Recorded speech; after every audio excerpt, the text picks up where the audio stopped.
PKS maupun Nasdem, semuanya mengikuti, ya kan, progres yang berjalan dan sekaligus mengevaluasi. Nah, kalian sudah pasti tahu tanpa saya sebutkan, ini tidak pemilu yang berjalan mulus dan biasa-biasa saja lah. Itu pasti itu.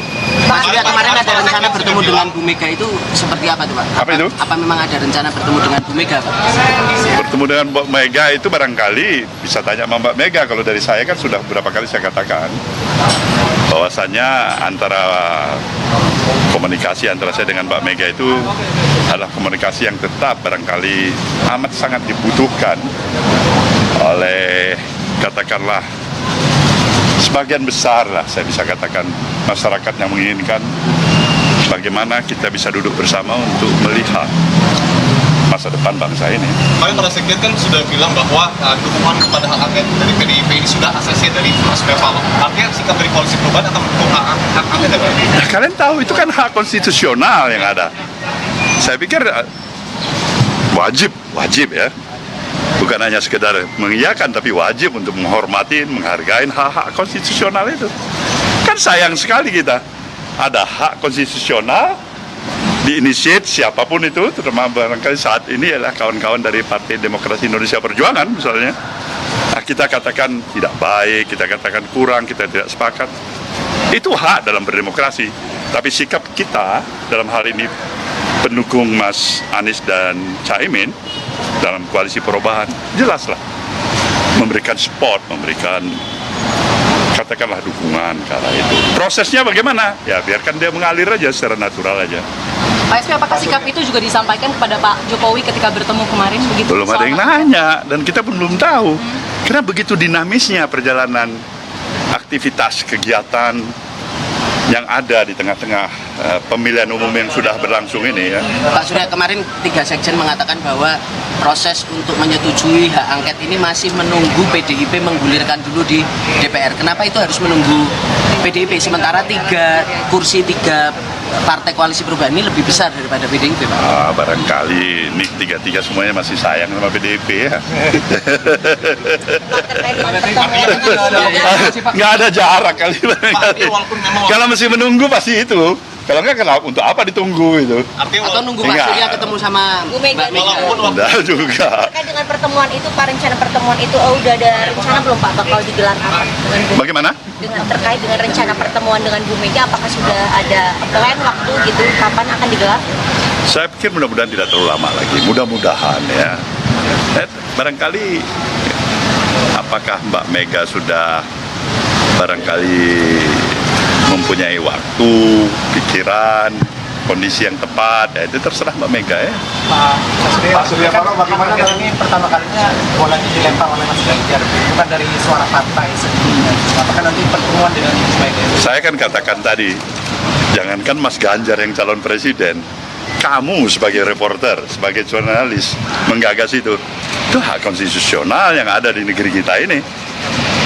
The idea itu yang paling penting bagi kita. Kemudian itu masuk nggak dalam common sense kita?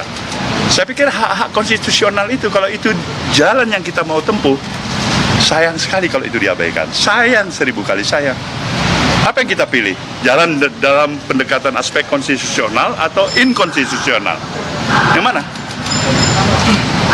Kalau saya tetap mengedepankan pendekatan landasan konstitusional dulu. Kalau kita komit kepada apa yang menjadi pemahaman kita, fungsi, peran, hak, dan kewajiban kita sebagai warga negara. Pak Surya, apakah setuju dengan usulan pansus untuk Pilpres 2024? Nah, itu kan perlu perenungan lagi itu. Tahap pertama barangkali tadi kalian menanyakan mengenai masalah adanya ide, pemikiran, menggulirkan angket. Nah, kita udah jawab. Itu bagus, itu hak konstitusional ya. Pak Surya kan selama ini punya hubungan yang cukup dekat dengan Pak Jokowi, Pak. Nah, kemarin ini kan kita tahu ada anggota baru ini, Pak, partai politik di kabinet Pak Jokowi. Itu kemarin dalam obrolan dengan Pak Surya, sebenarnya Pak Jokowi juga mention itu nggak, Pak, bahwa Demokrat mau masuk ke kabinet itu. Pak Surya terinfo juga dari Pak Jokowi. Kemarin Pak Jokowi masih merahasiakan itu mas saya. Gimana saya mau jawabnya? Ya kan? Coba Pak Jokowi kasih, barangkali bilang Bung Surya ini Demokrat barangkali mau hadir, pasti saya bisa kasih komentar kan? Artinya konsisten di jalur perubahan seperti itu. Insya Allah barangkali itulah kita harapkan bersama. Oke? Jadi capres saya belum, Pak. Saya apa lagi yang mau diceritain? Sejumlah pengamat menilai bahwa perkara munduran. Bagaimana tanggapannya Pak? Harusnya ke MK. Ini saya yang terjebak, yang lain belum pernah jalan. Iya. Kan saya udah bilang koalisi ini solid, sesolid-solidnya. Jadi tidak perlu ada spekulasi. Kita jalan bersama-sama, membahas bersama-sama. Memang tidak selamanya percakapan itu terlihat di depan media, tapi solid, membahas setiap langkah bersama-sama, dan kita sekarang sedang menunggu proses sambil tim hukum, kemudian seluruh baik tim hukum nasional, tim hukum daerah mengumpulkan semua yang terkait kekurangan dalam pelaksanaan Pilpres kemarin untuk kemudian jadi bahan. Pak, bahwa belakangan ini tersiar kabar akan ada pertemuan Pak JK dengan Bu Mega untuk menjembatani komunikasi 01 dan 02, 03 itu gimana? Nanti kita tunggu. Berarti pertemuan itu bakal ada ya Pak Anies? Sebentar, kalau pertemuan belum terjadi kita belum bisa bilang ya. Pak, yang jadi polemik kan juga penggunaan aplikasi Sirekap itu, dan itu dalam aturan juga hanya sebagai alat bantu sebenarnya. Jadi Bapak sendiri Saya setuju dengan surat yang dikirimkan oleh PKS dan dikirimkan oleh PDIP. Sama. Oke, cukup ya. Perlu Udah. audit nggak sih Pak? Menurut Bapak perlu audit internal dan eksternal? Gini, kita nggak mau gegabah ya. Saya selalu sampaikan kita tidak akan buru-buru dalam memberikan judgement. Kita mengumpulkan semua data, fakta, dan ketika matang baru nanti kita sampaikan langkah. Ini baru berjalan sekitar 8 hari. Sudah terkumpul luar biasa banyak. Jadi mudah-mudahan setelah weekend ini kita punya kesimpulan-kesimpulan awal, nanti bisa merumuskan langkah kita. Tapi saya ingin sampaikan kepada seluruh masyarakat bahwa kami ingin kualitas pemilu itu makin hari makin baik. Pelaksanaannya makin hari makin baik. Dan kenapa kita mengumpulkan segala macam kekurangan, supaya ini bisa menjadi bahan untuk perbaikan ke depan. Kita tidak bisa pemilu terus-menerus kualitasnya seperti tahun-tahun sebelumnya lagi. Jadi dari situ kita akan sampaikan langkah-langkah apa yang harus dikerjakan. Nah, itu juga menyebabkan kenapa kami hati-hati, tidak gegabah, dan ingin pesan yang disampaikan itu kredibel. Ya? Pak, termasuk langkah menggugat hasil pemilu ke MK Pak? Kenapa? Apakah termasuk setelah bukti-bukti itu terkumpulkan, apakah Nah, nanti jalurnya lewat jalur mana itu juga ditentukan kemudian.